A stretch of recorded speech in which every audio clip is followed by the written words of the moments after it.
I've had two encounters with Bigfoot, one in the summer of 1983 and another in 2010.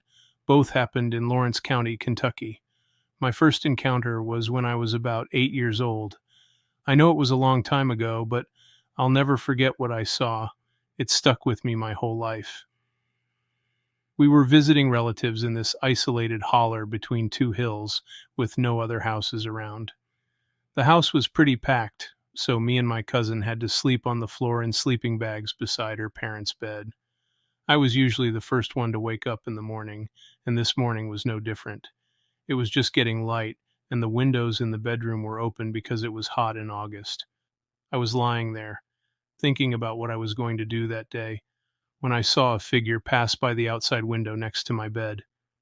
At first, I thought someone had gotten up and gone outside for some reason, but then I saw the figure again, and it was looking in the open window by the dresser.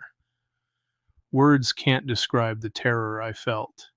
At that point in my life, I'd never heard of Bigfoot, so I was thinking this was King Kong standing outside the window. I was frozen with fear, convinced that if the creature saw me, it would attack me. At least that's what I was thinking at the time.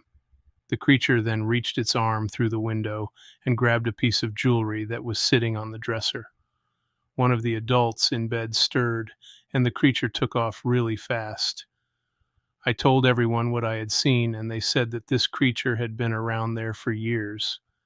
They reassured me not to be afraid, because it had never harmed anyone or anything, and that it was probably more afraid of us. I didn't know what to think, but I knew what I had seen. Ever since, I've wanted to learn more about Bigfoot. Now, fast forward to 2010, my second encounter. I didn't really see the creature this time, but I knew it was there. I was out on the outskirts of the Daniel Boone National Forest. I had been making my way up a ridge, looking for roots, for about an hour or so. That's when I heard some brush move about 50 to 75 yards up the hill from me. I strained my eyes, trying to see what had made the noise. I thought maybe it was a deer, maybe an elk, or even a bear, but I saw nothing. As I continued my zigzag pattern toward the top of the ridge, I heard the noise again. I looked back and saw a flash of black in the brush, moving slightly. I figured it might be a black bear, and without a firearm, I decided it'd be a good idea to start back down the hill. The whole time, I kept my eye on the area where I had seen movement, and was shocked to realize something was following me. I could catch glimpses of black in the brush and see branches moving. While I know it could have been a bear, what made me uneasy was the fact that the branches and brush this thing was disturbing were at least 5 to 6 feet off the ground. I know black bears only stand about 3 feet high on all fours, and they don't move that far on two legs, much less 100 yards. I'm pretty convinced it was a Bigfoot following me down the hill. I never got a good look at it, but it was a really scary situation. I don't know if it was stalking me or just curious about what I was doing. To this day, I pay very close attention to what's going on in the woods. In the fall of 2011, in Anderson County, Kentucky, close to Lawrenceburg, I had my first encounter with Bigfoot. But even before that, my 4-year-old daughter might have had her own sighting back in 2006. She told me she saw monkeys at the edge of our field while she was riding in the car with my wife down the driveway. She said there was a big one and a smaller one, both with red eyes. The bigger one even looked like it was waving. I asked her how big the bigger one was, and she said it was much, much bigger than me, and I'm 6'4" and 200 pounds. She also mentioned it was really hairy.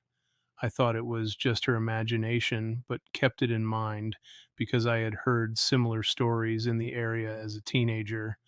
Stories about a Bigfoot-like creature in Lawrenceburg known as Howdy because he waved. I've always been fascinated by Bigfoot, even though I'd never seen one.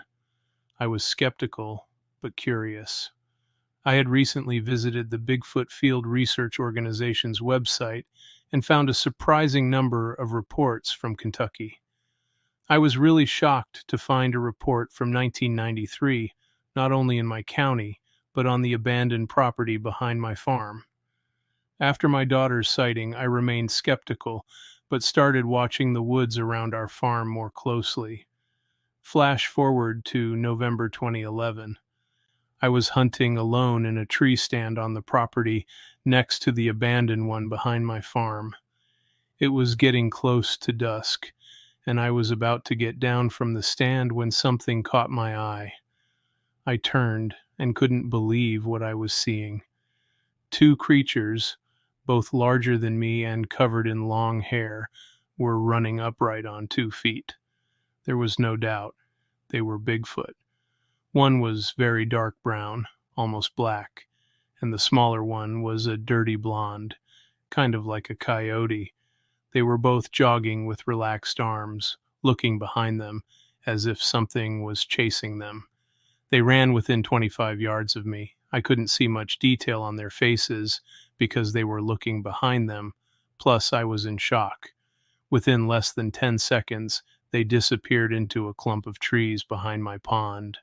I pulled up my rifle scope but couldn't make out anything as they passed through the woods. I was curious about what might be chasing them. I waited until almost dark, then got down to look for prints. It was cold and dark and I couldn't find anything. I was pretty shaken up by what I saw. I returned the next morning, but still found no sign of them. My encounter happened in the fall of 1994 in Pike County, Kentucky, on an old mining road less than 10 miles northeast of the Jefferson National Forest. We were out raccoon hunting and had released the dogs to get a head start on us. We gave them about half an hour to get far enough ahead. Then we got in the truck and started up the road. We could only drive about 10 miles up this road before it became too narrow. There were 8 of us in the truck, 3 in the cab, and 5 in the bed. We got out and called the dogs, but got no response. We waited for about 30 to 45 minutes. Finally, the dogs came running back to the truck with their tails tucked between their legs. They were scared to death. We didn't think much of it, assuming maybe a bobcat had frightened them. We loaded the dogs back into the truck and started heading back down the mountain. We had only gone about 100 to 200 feet when the driver slammed on the brakes. I looked through the back glass of the truck and saw the 3 people in the front seat pointing ahead. I stood up in the bed and looked. What we saw was huge. It stood about 7.5 to 8 feet tall. The color was hard to tell because of the shadows, but it seemed either black or dark brown. After about 10 seconds, the driver put the truck in reverse and backed up about 50 feet. We got out and asked each other what we had seen. We all saw it, but weren't sure what it was. Some said it looked like a bear. Others said it might be Bigfoot. After about 10 minutes of talking, we got back in the truck and drove back to where we had seen it. We got out and walked up to the spot. It had just rained, so there was water on each side of the mining road with a muddy center. In that mud, we found a very large footprint. It didn't look like a bear track. It looked like a human footprint, about 15 to 16 inches long, with a very large big toe and only 3 small toes. We stood there in awe, scratching our heads at this track. Then we heard sticks breaking, which scared all of us. We all jumped back in the truck and raced away. We had to stop a few miles down the road because we got a flat tire. While changing the tire, we talked about going back to see if we could find the creature again. After we changed the tire, we headed back. We stopped the truck right before the place where we saw the footprint. We got out to look, but we could barely see the print because we had accidentally driven through it and destroyed it. This told us that the footprint was fresh. We've all gone back a few times to look for the creature, but with no luck. Maybe someday we'll see it again. In the summer of 1993, in Madison County, Kentucky, I decided to take a hike up Bear Mountain, which is close to my family's home in eastern Kentucky. I had just gotten a new pair of binoculars and was eager to try them out, from the highest point of the mountain. As I was walking around, I noticed a hollow leading into a thick briar patch and kept hearing this odd tapping noise. Suddenly, I saw a dark brownish figure near a log, close to the thicket, about 250 yards away. At first, I thought it was just a black bear, but when I looked through my binoculars, I couldn't believe what I was seeing.